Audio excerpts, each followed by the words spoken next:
ਚਾਰ ਮਾਡਲ ਨੀ ਸਾਹਿਬ ਇਹ ਦੱਸੋ ਵਿੱਚ ਇੰਗਲੈਂਡ ਦੀ ਕਿਹੜੀ ਚੀਜ਼ ਨਿਕਲੀ ਹੈ ਪਰਕਣ ਦੀ? ਇੰਗਲੈਂਡ ਦੀ ਇਹਦੇ ਵਿੱਚ ਚਾਰ ਮਾਡਲ ਹੈ। ਇਹਦੇ ਵਿੱਚ ਕ੍ਰੈਂਕ ਨਿਕਲੀ ਹੈ ਜੀ ਇੰਗਲੈਂਡ ਦੀ, ਪਰਕਨ ਦੀ, ਸਟੈਂਡਰਡ ਦੀ।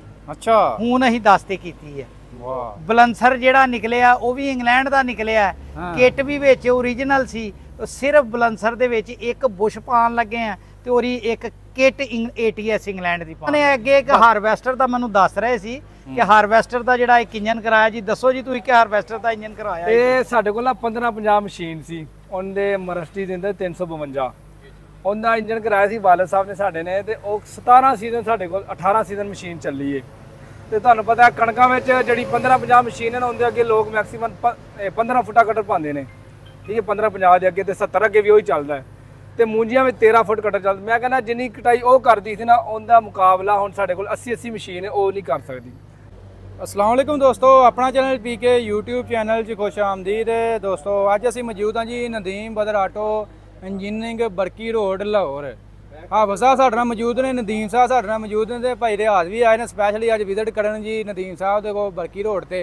हाफिज़ साहब ने भाई इस तो पहला एक इंजन कराया अज तो 10 साल पहला ट्रैक्टर का, तो अज दोबारा फिर अपना ट्रैक्टर लैके आए ने। आ पिछे जिहड़ा खड़ा इन्हां दा ट्रैक्टर है, इहदा इंजन करवाउण आया, खोल दिता, हिस्सा लैदा कर दिता है। बाकी पहला असीं नदीम साहब नाल गलबात करांगे, उस तो इलावा हाफिज़ साहब नाल गलबात करांगे जी। ये पहला जिहड़ा 10 साल इन्हां इंजन करवाया जी, उहदे च कैसी सूरत कैसा चल रहा है, ते अज दोबारा ये करवाउण आए ने, इहते भी गलबात करांगे। नदीम साहब नाल पहलां गलबात करदे हां। अस्सलाम वालेकुम जी। वालेकुम सलाम जी। नदीम साहब की हाल जी, ठीक ठाक हो? शुक्र है, अल्लाह दा बड़ा करम है जी। नदीम साहब बंदा अपना जी हाफिज़ साहब ट्रैक्टर लैके आए ने, तुहाडे नाल राबता कीता जी बिल्कुल पहलां, ਤੇ ਅੱਜ ਪਹੁੰਚ ਗਿਆ ਤੁਹਾਡੇ ਕੋਲ, ਖੋਲ ਦਿੱਤਾ ਫਿਰ ਇਹਨੂੰ? हाँ जी खोल दिता जी, माशाअल्लाह जी, इंजन खोल दिता, काम शुरू कर दिता। ਕਿਹੜੀ ਚੀਜ਼ ਜੋ ਹੋਣ ਵਾਲੀ ਹੈ? ਇਹਦੇ ਵਿੱਚ ਸਲੀਵਾ ਲੱਗਣਗੇ, ਪਿਸਟਨ ਪੈਣਗੇ, ਵਾਲ ਗਾਰਡ ਲੱਗਣਗੇ, ਮੇਨ ਬਿਗਨ ਹੋਣਗੇ, ਕ੍ਰੈਂਕ ਗ੍ਰੈਂਡ ਹੋਏਗੀ, ਬਲੰਸਰ ਦੇ ਕੋਈ ਇੱਕ ਬੁਸ਼ ਲੱਗੇਗਾ, ਤੇ ਉਸ ਤੋਂ ਬਾਅਦ ਐਲ ਪੰਪ ਦੀ ਕਿੱਟ ਵਗੈਰਾ ਪਾਏਗੀ, ਐਲ ਪੰਪ ਫੇਸ ਹੋਏਗਾ, ਆ ਸਾਰੇ ਮਾਮਲਾਤ ਹੋਣਗੇ। ਤੇ ਬਾਕੀ ਮਸ਼ੀਨਿੰਗ ਦਾ ਕੰਮ ਹੈ, ਸਲੀਵਾ ਸਲੂਵਾ ਦਾ, ਬੋਰਿੰਗ ਦਾ, ਹੈਡ ਬਲਾਕ ਲੈਪਿੰਗ ਹੋਏਗਾ, ਰਾੜਾ ਤੇ ਬੁਸ਼ ਲੱਗਣਗੇ, ਤੇ ਫਿਰ ਉਸ ਤੋਂ ਬਾਅਦ ਰਿਫਿਟਿੰਗ ਹੋਏਗੀ। ਜੀ ਸਾਹਿਬ ਪਹਿਲਾਂ ਤਾਂ ਇਹ ਦੱਸੋ ਇਹ ਮਾਡਲ 3 ਕਿ 4 ਜੇ?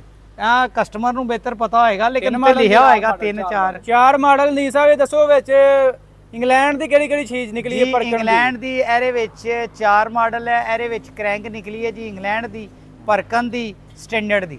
ਅੱਛਾ, ਹੁਣ ਅਸੀਂ ਦਸਤੇ ਕੀਤੀ ਹੈ। ਵਾਹ, ਬਲੰਸਰ ਜਿਹੜਾ ਨਿਕਲਿਆ ਉਹ ਵੀ ਇੰਗਲੈਂਡ ਦਾ ਨਿਕਲਿਆ। ਕਿੱਟ ਵੀ ਵਿੱਚ ਓਰੀਜਨਲ ਸੀ, ਸਿਰਫ ਬਲੰਸਰ ਦੇ ਵਿੱਚ ਇੱਕ ਬੁਸ਼ ਪਾਉਣ ਲੱਗੇ ਆ ਤੇ ਉਹਦੀ ਇੱਕ ਕਿੱਟ ATS ਇੰਗਲੈਂਡ ਦੀ ਪਾਉਣ ਲੱਗੇ ਆ ਬਸ। ਯਾਨੀ ਕਿ 22 ਸਾਲ ਟਰੈਕਟਰ ਚੱਲ ਗਿਆ ਤੇ ਅਜੇ ਤੱਕ 22 ਸਾਲ ਬਾਅਦ ਇੰਜਨ ਹੋਣ ਲੱਗਾ? 22 ਸਾਲ ਨਹੀਂ, ਇਹਨਾਂ ਨੇ ਪਹਿਲੇ ਇੰਜਨ ਕਰਵਾਇਆ ਹੋਏਗਾ, ਲੇਕਿਨ ਕ੍ਰੈਂਕ ਪਹਿਲੀ ਦਫਾ ਗ੍ਰੈਂਡ ਹੋਣ ਲੱਗੀ ਔਰ ਬਲੰਸਰ ਦੀ ਰਿਪੇਅਰਿੰਗ ਪਹਿਲੀ ਦਫਾ ਹੋਣ ਲੱਗੀ। ਵਾਹ, ਏਡਾ ਮਿਆਰ ਹੈ ਇੰਗਲੈਂਡ ਦਾ? ਇਹ ਤਾਂ ਭਾਜੀ ਇੰਗਲੈਂਡ ਦਾ ਜਿਹੜਾ ਮਿਆਰ ਹੈ ਉਹ ਤੇ ਫਿਰ ਇੰਗਲੈਂਡ ਦਾ ਹੀ ਹੈ, ਲੇਕਿਨ ਗੱਲ ਆਏ ਕਿ ਉਹਦੇ ਨਾਲ ਬੰਦੇ ਵੀ ਮਿਆਰੀ ਹੋਣ ਜਿਨ੍ਹਾਂ ਨੇ ਉਹਨੂੰ ਸਾਂਭ ਕੇ ਚਲਾਇਆ ਹੋਏ। ਹਾਂ, ਇੰਜ ਹੀ ਗੱਲ ਹੈ।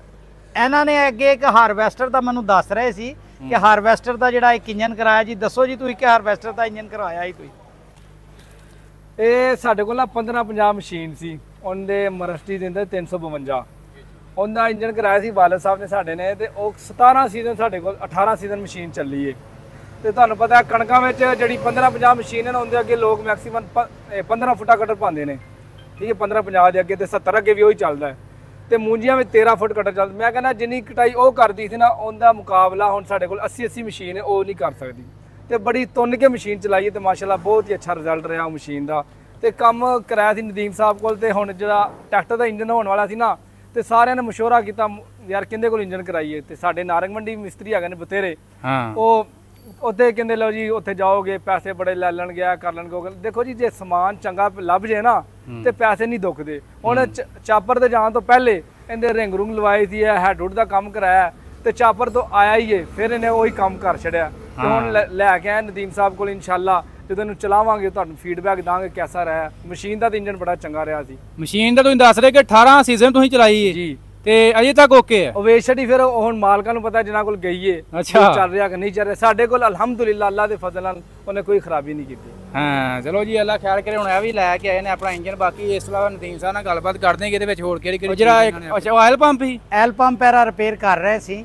ਐਲ ਪੰਪ ਦੀ ਕਿੱਟ ਜਿਹੜੀ ਸੀ ਉਹ ਢਿੱਲੀ ਹੋ ਗਈ ਹੋਈ ਸੀ। ਐਲ ਪੰਪ ਐਰੀ ਕਿੱਟ ਬਦਲ ਦਿੱਤੀ ਹੈ, ਉਹ 'ਚ ATS ਇੰਗਲੈਂਡ ਦੀ ਕਿੱਟ ਪਾ ਦਿੱਤੀ ਹੈ। ਐਲ ਪੰਪ ਦਾ ਫੇਸ ਪੂਰਾ ਕਰ ਦਿੱਤਾ ਹੈ, ਬਲੰਸਰ ਦਾ ਜਿਹੜਾ ਬੁਸ਼ ਇੱਕ ਖਰਾਬ ਹੈ ਉਹ ਬਦਲ ਦਾਂਗੇ। ਬਲੰਸਰ ਫਿਰ ਅੱਲਾ ਦੇ ਫਜ਼ਲੋ ਕਰਮ ਨਾਲ ਅੱਜ ਦੇ 0 ਮੀਟਰ ਤੇ ਜਿਹੜੇ ਬਲੰਸਰ ਹੈ ਉਹਨਾਂ ਨਾਲੋਂ ਫਿਰ ਵੀ ਚੰਗਾ ਹੋਏਗਾ।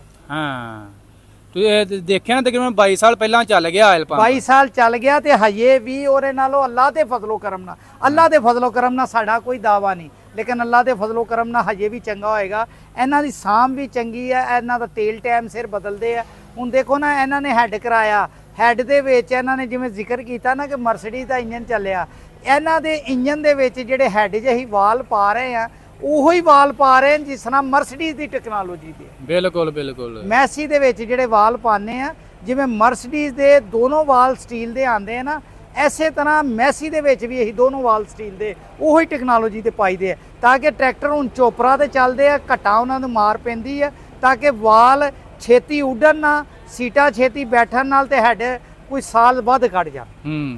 ਤੁਸੀਂ ਆ ਮਗਨਾਤੀਸ ਲਾ ਕੇ ਵੀ ਨਾਲ ਚੈੱਕ ਕਰਵਾ ਰਹੇ ਸੀ? ਮਗਨਾਤੀਸ ਲਾ ਕੇ ਵੀ ਦਿਖਾਇਆ ਕਿ ਸਟੇਨਲੈਸ ਸਟੀਲ ਦੇ ਸਿਰ। ਹਾਂ ਇਹਦਾ ਫਰਕ ਕਿੰਨਾ ਕੁ ਹੁੰਦਾ ਪੈਸਿਆਂ ਦਾ? ਇਹਦਾ ਮਾਰਕੀਟ ਨਾਲ ਕੋਈ 400 ਰੁਪਏ ਵਾਲ ਦਾ ਸੈੱਟ ਮਹਿੰਗਾ ਹੁੰਦਾ, ਲੇਕਿਨ ਇਹ ਕਾਰੀਗਰ ਲਾਈਫ ਹੋਰ ਨਾਲ ਡਬਲ ਹੁੰਦੀ ਹੈ। ਕਾਰੀਗਰ ਇਹ ਨਹੀਂ ਪਾਉਂਦੇ ਵੇ ਸਟੀਲ ਹਰ ਬੰਦੇ ਨੂੰ ਇਸ ਕੁਆਲਿਟੀ ਦਾ ਪਤਾ ਨਹੀਂ। ਜਿਹੜੇ ਦੁਕਾਨਦਾਰ ਇੰਪੋਰਟਰ ਹੈ ਨਾ ਉਹ ਜਿਹੜੇ ਮਟੀਰੀਅਲ ਚੋਂ ਜ਼ਿਆਦਾ ਬਚਤ ਹੈ ਉਹ ਯੂਜ਼ ਕਰਦੇ ਆ ਘੱਟ ਹੁੰਦੀ। ਹਰ ਕਿਸੇ ਨੂੰ ਢਿੱਡ ਲੱਗਾ ਉਹਨਾਂ ਨੇ, ਜ਼ਾਰੀ ਗੱਲ ਹੈ। ਦੇਖੋ ਲੋਕੀ ਜ਼ਿਮੀਂਦਾਰ ਵੀ ਤੇ ਜ਼ਿਆਦਤੀ ਕਰਦਾ ਨਾ ਮਿਸਤਰੀਆਂ ਨਾਲ, ਉਹ ਸਾਰਾ 1.5 ਲੱਖ 2 ਲੱਖ ਦਾ ਕੰਮ ਕਰਾ ਲੈਂਦਾ ਤੇ ਜਿਵੇਂ ਮਿਸਤਰੀ ਦੀ ਵਾਰੀ ਆਂਦੀ ਤੇ ਅੱਛਾ ਤੈਨੂੰ ਕਣਕ ਦੇ ਪੈਸੇ ਦੇਣਗੇ ਤੇ ਫਿਰ ਉਹਨੇ ਤੇ ਆਪਣੀ ਦਿਹਾੜੀ ਪਹਿਲੇ ਕੱਢਣੀ ਹੈ, ਲੇਕਿਨ ਉਹ ਫਿਰ ਇੱਕ ਰੂਟੀਨ ਚੱਲ ਜਾਂਦੀ ਹੈ ਨਾ।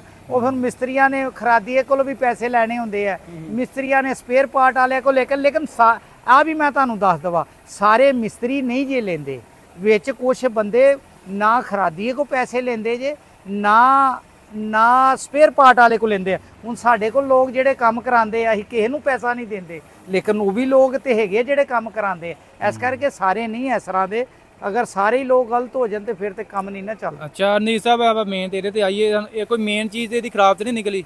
ਨਹੀਂ ਮੇਨ ਚੀਜ਼ ਇਹਦੀ ਕੋਈ ਨਹੀਂ ਖਰਾਬ ਨਿਕਲੀ। ਕ੍ਰੈਂਕ ਕਰੂੰਕ ਸਾਰਾ ਕੁਝ ਕ੍ਰੈਂਕ ਸਟੈਂਡਰਡ ਤੇ ਹੀ ਉਹ ਦਸਤੇ ਕਰ ਦਿੱਤੀ ਹੈ ਤੇ ਰਾੜਾ ਦੇ ਬੁਸ਼ ਲਾ ਦਿੱਤੇ, ਸਲੀਵਾ ਲਾ ਦਿੱਤੀ ਹੈ, ਹੈਡ ਦੇ ਵਾਲ ਗਾਰਡ ਪਾ ਦਿੱਤੇ, ਬਲੰਸਰ ਦੇ ਵਿੱਚ ਕਿਟ ਪਾ ਦਿੱਤੀ ਹੈ। ਹਾਂ ਮਤਲਬ ਬਾਕੀ ਸਾਰਾ ਇਹਦਾ ਇੰਗਲੈਂਡ ਦਾ ਬਾਕੀ ਇਹਨੂੰ ਸਟਾਰਟ ਕਰਾਂਗੇ ਤੇ ਅੱਲਾ ਖੈਰ ਕਰੇਗਾ। ਬਾਕੀ ਜੀ ਹਰ ਚੀਜ਼ ਓਕੇ ਹੈ ਇਹਦੀ।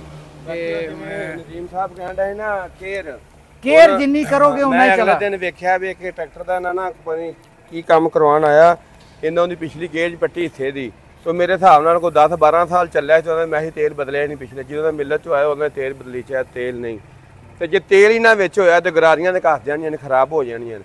ਟਾਈਮ ਨਾਲ ਤੇਲ ਬਦਲਣਾ, ਉਹਦੀ ਕੇਅਰ ਕਰਨੀ, ਹਾਊਸਿੰਗ ਪੈਪ ਚੈੱਕ ਕਰਨੇ, ਸਾਰਾ ਕੁਝ ਚੈੱਕ ਕਰਨਾ, ਤੇ ਉਹਦੇ ਨਾਲ ਬੜਾ ਫਰਕ ਪੈਂਦਾ। ਤੇ ਕਈ ਬੰਦੇ ਨੇ ਤੇਲ ਚੱਲਦਾ ਚੱਲੀ ਜਾਵੇ ਕੋਈ ਰੋਲਾ ਨਹੀਂ, ਕਈ ਬੰਦੇ ਨੇ ਜਦੋਂ 100 ਘੰਟਾ ਜਾਂ 150 ਘੰਟਾ ਰੂਟੀਨ ਦੇ ਮੁਤਾਬਕ ਤੇਲ ਬਦਲਣਾ, ਇੰਜਨ ਕੁਝ ਹੁੰਦਾ ਹੀ ਨਹੀਂ। ਇਹ ਮੋਟਰਸਾਈਕਲ ਨੇ ਟਾਈਮ ਨਾਲ ਤੇਲ ਨਾ ਬਦਲੋ, ਜਲਦੀ ਇੰਜਨ ਲਗਾ ਜਾਏਗਾ। ਫਿਰ ਤੇਲ ਚੰਗੀ ਕੁਆਲਿਟੀ ਦਾ ਪਾਉਣਾ ਚਾਹੀਦਾ, ਨਾਰਮਲ ਤੇਲ ਵੀ ਨਹੀਂ ਪਾਉਣਾ ਚਾਹੀਦਾ। ਬਾਕੀ ਜਨਾਬ ਤੁਹਾਨੂੰ ਨਦੀਮ ਸਾਹਿਬ ਸਾਹਿਬ ਆਪਣਾ ਮਜ਼ੀਦ ਆਪਣਾ ਐਡਰੈਸ ਰਾਬਤਾ ਨੰਬਰ ਸ਼ੇਅਰ ਕਰ ਦਿਓ ਜੀ। ਰਾਬਤਾ ਨੰਬਰ ਜੀ ਮੇਰਾ 0321 9472 206 Nadeem brother auto engineering, Barki road, Lahore, Pakistan. ਹਾਂ ਠੀਕ ਹੋ ਗਿਆ ਨਦੀਮ ਸਾਹਿਬ, ਬਹੁਤ ਮਿਹਰਬਾਨੀ।